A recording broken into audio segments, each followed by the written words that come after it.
गहरे जंगल के एक कोने में लकड़ी का एक छोटा सा घर बना हुआ था। वहीं रहता था लखा, एक चालाक लकड़हारा जो रोज जंगल में आता और मोटे मोटे पेड़ों को काटकर ले जाता। जानवर उससे डरते थे क्योंकि वो बिना सोचे समझे पेड़ों को काट देता था। लेकिन एक पेड़ ऐसा था जिसके पास आते ही लखे के कदम ठिठक जाते थे।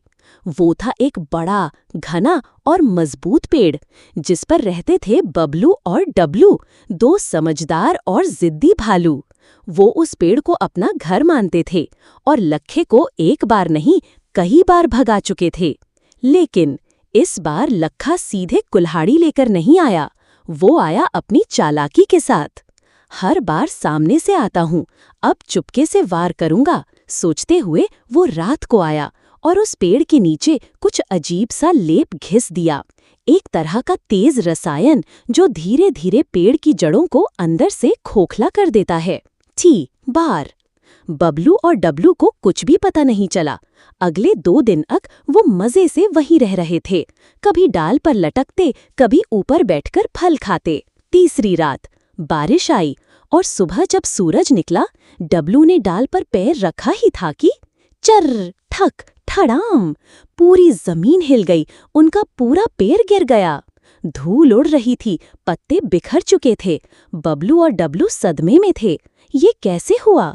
जब उन्होंने ध्यान से देखा तो पेड़ की जड़ें अंदर से सड़ी हुई थीं और पास में लखा के जूते के निशान भी थे। डबलू गुर्राया, इस बार तो हद हो गई, अब इसका हिसाब देना होगा। रात आई।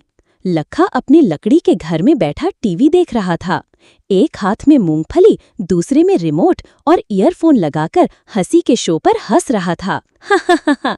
खिड़की अध खुली थी और वहीं से 2 साए अंदर घुसे। बबलू धीरे से फुसफुसाया, आज ये हमारी फिल्म देखेगा। डबलू ने सीधा टीवी का रिमोट उठाया और लखा के सिर पर दे मारा। फिर शुरू हुई भालू धुलाई, झाड़ू, तकिया, बेलन, दरवाजा, जो मिला सब चला।